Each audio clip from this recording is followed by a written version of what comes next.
Greetings, friends, and welcome back to the 3-Minute Horror Show. My name is Ben, your host, and I love horror movies. In fact, I watch the bad movies so that you don't have to. You're welcome. Today I'll be reviewing the movie Super Happy Fun Clown from 2025. A young woman grows up wanting nothing more than to be a clown and make people happy. Life crushes her down over and over and over again until she finally snaps. Wow. This movie was directed by indie filmmaker Patrick Ray and was written by Eric Winkler.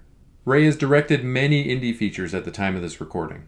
Super Happy Fun Clown is available to stream here in Canada on Plex and Tubi. Jen's life sucks. She's 30, she's stuck in a low-paying job that she hates.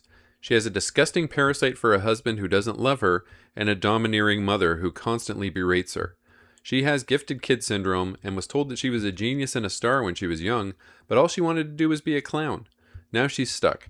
She works all day, does her clowning afterwards, and then comes home to her gross husband who smokes, eats, and watches the Three Stooges all day long.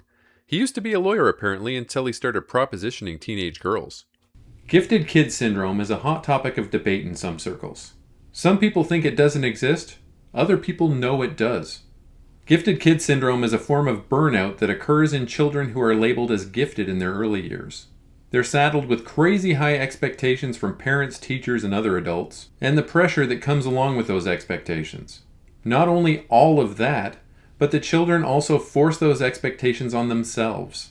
A gifted label can be followed by problematic perfectionism and then outbursts when those perfect expectations can't be met. Moving into adulthood, imposter syndrome is often something that presents itself in the grown gifted child. The feeling that you don't really belong and that everyone thinks you're smarter, better, and faster than you really are, and when you're found out, you'll be humiliated. And with that feeling of never being good enough, in rolls depression and anxiety. The good news is, no matter what age the gifted child is, they can get help for this. Therapy works, and so does setting boundaries. Allow yourself to fail. Let people appreciate the real you. They'll still love you, I promise. I should know. I'm one of those former gifted kids. It's almost Halloween and Jen reaches the breaking point. She strangles her husband.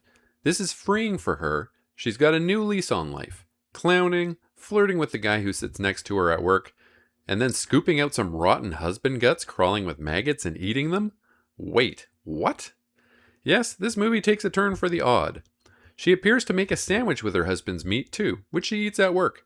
I would imagine that leaving him sitting there for a week is going to make a smell that would stick to her, but who knows? So yeah, Jen does some stuff in this movie that I'm a little confused by.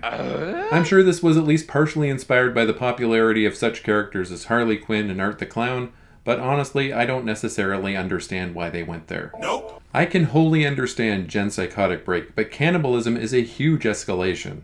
An escalation that happens very soon after she commits her first murder. It felt like that came out of nowhere and that it was forced into the story for shock value's sake. She does some other things that I won't be describing here, but if you've seen the movie, you know what I'm talking about. Huh? This movie would have got a much higher score from me if I was able to make Jen's motivation make sense. They tried to paint Jen as being fully psychotic, but at the same time being fully aware and calculating in her actions. What? I don't think that worked in this movie's favor. It's now even closer to Halloween, which Jen has circled on her calendar and appears to be the day her plan is going to come to fruition. I don't think it's a spoiler to say that she goes on a killing spree, since the cold open of the movie is Jen in a hostage standoff with the police for her crimes. I'm going to leave it a mystery who else she kills though, but there is a fairly high body count, a deadly evening at a haunt attraction, and lots more carnage, as Jen wants to be remembered like one of her hero serial killers. This was pretty enjoyable overall. The effects look good. The acting was great. I also did like the soundtrack, which seemed to be composed mostly of local indie bands.